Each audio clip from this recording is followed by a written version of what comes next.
పురుషులలో ఒక్కరినే చూసిండంట ఆ పరలోకంలో.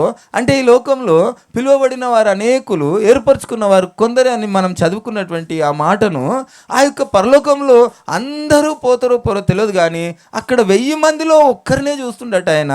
ఆ 1000 మంది స్త్రీలలో ఒక్కరు కూడా కనబడతలేరట.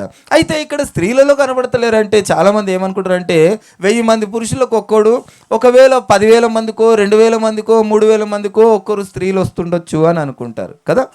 అలాంటి ఉద్దేశంతో చాలామంది అనుకున్నారు. కానీ దేవుని వాక్యం ఇక్కడ ఏమని చెప్తుందంటే, దేవుడు ఆదామును ఏ విధంగా అయితే చేసి తన పక్కటి వెముకను తీసి అవ్వని చేసిండో అలాంటి జతను ఆయన నిర్ణయించి, ఆయన ఏర్పరిచి, ఆయన పంపించినటువంటి ఆ వివాహమును ఆయన చిత్తానుసారంగా చేసుకొని మరణం వరకు నమ్మకముగా ఆయనతో యథార్థంగా బ్రతికినటువంటి ఆ జంట ఆయన ప్రకటించినటువంటి సువార్తను, ఆయన ఇచ్చినటువంటి ఉపదేశంను గైకొని ఆయన తీర్పు దినం వరకు నిలబడితే, ఆయన అక్కడ పోయిన తర్వాత ఈ భార్యాభర్తలు ఎట్లా కనబడతారట?